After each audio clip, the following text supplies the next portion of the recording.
One fairy tale retold by Catherine Follett, illustrated by Leticia Robinson. After 3 years of failed crops, Hansel and Gretel's family had no food left but some moldy potatoes. Their father grew weak, and their stepmother grew thin and sharp. Gretel was so young that she did not even remember the good times. One morning, father called the children. "Come with me for a walk in the woods," he said. Gretel happily followed, but Hansel caught a glimpse of his stepmother's face. Watching from the window, he got a very bad feeling. "Where are we going?" Hansel asked as father led them deeper into the forest. "Shush," says father, secretly squeezing a small crust of bread into Hansel's hand. "This is our last bit of bread," he whispered. Hansel wanted to gobble it down, but he could feel that something was wrong. Though his mouth watered, he decided to tear the bread into crumbs and drop them as he walked. He moved a path as the tree headed deeper into the forest.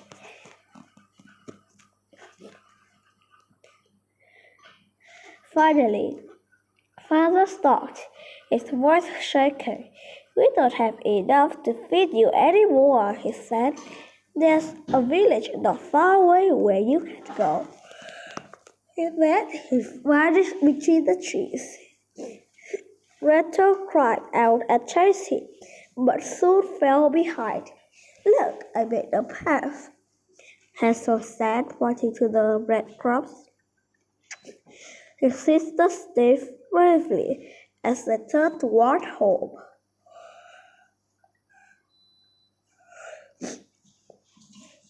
"Where are we going?"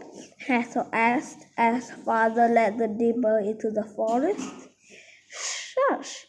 Wait a minute, we did this already."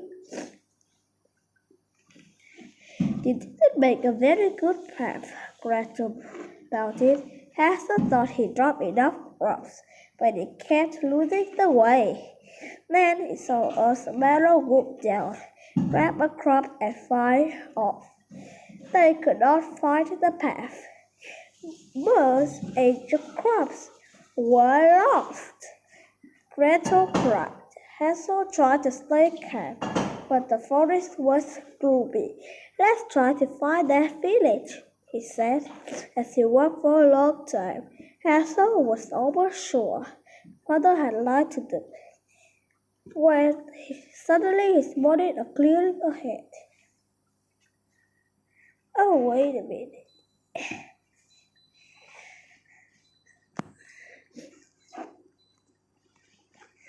Breakfast was gravel strawberries and piles of whipped cream.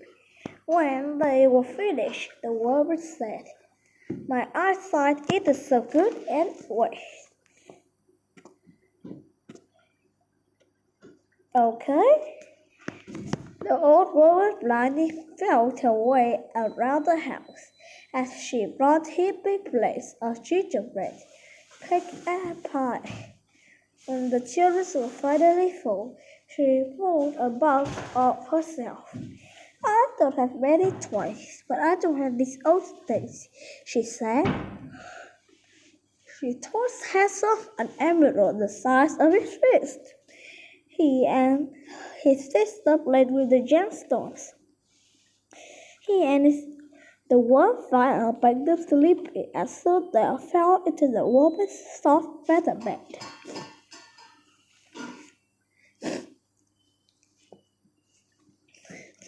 Breakfast was waffles, strawberries, and piles of whipped cream. When they were finished, the woman said, "My eyesight isn't so good anymore. Would you mind doing a few chores for me?" The children agreed at once. The woman handed Gretel a broom. Then she pointed to a broken latch on a high window. Maybe you can reach it from that birdcage, she suggested. A huge empty birdcage hung from the ceiling near the window. Hansel climbed onto the table and pulled himself inside. He heard a click as the cage door swung shut behind him. Gretel did not see the cage.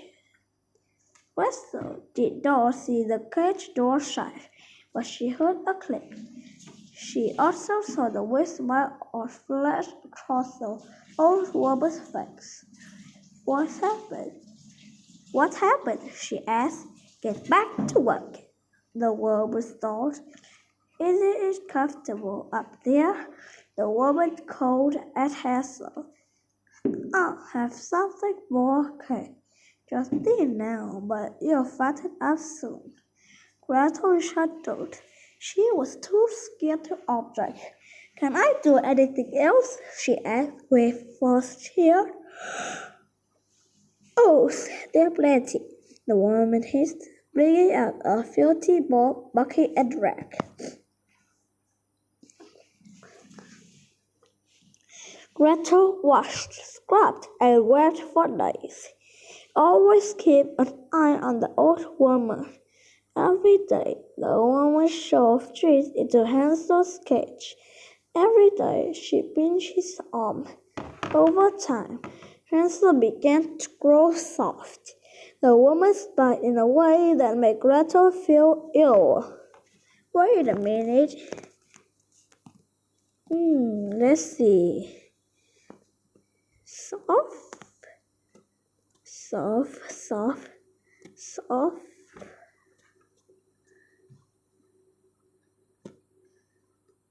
Wait a minute.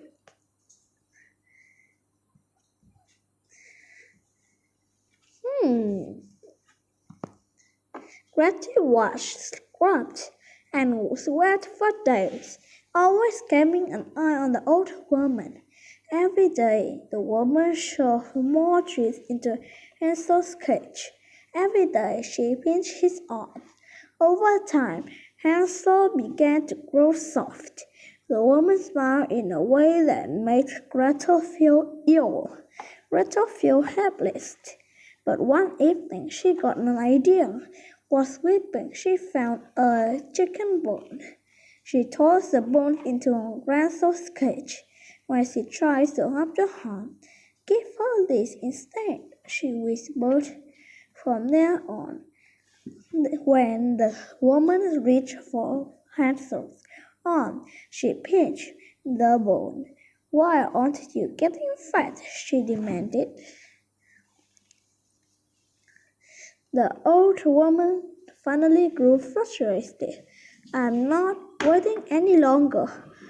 Go, fill that big pot with water and build a fire, she ordered.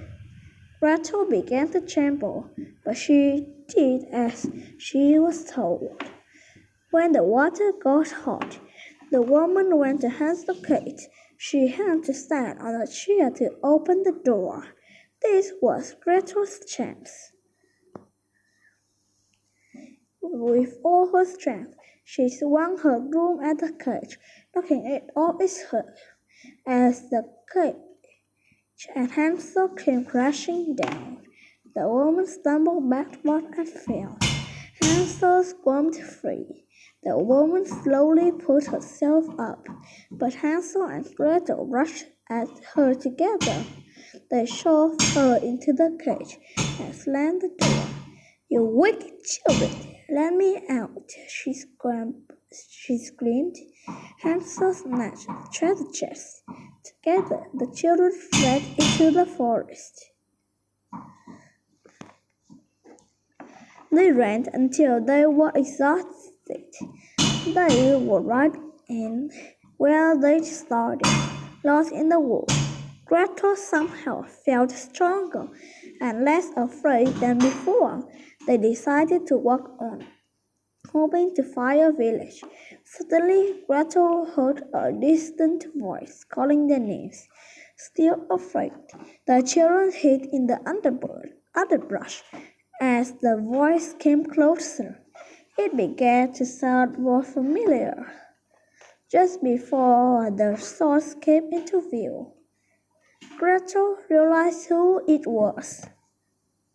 "Father!" she cried, leaping into his arms. His eyes were red from crying.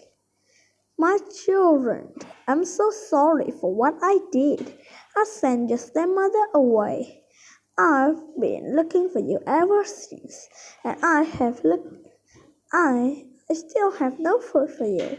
Besides, we can buy all the food we want," Hansel announced, pulling a treasure chest from his coat. Their laughter echoed through the forest. Together they headed toward home.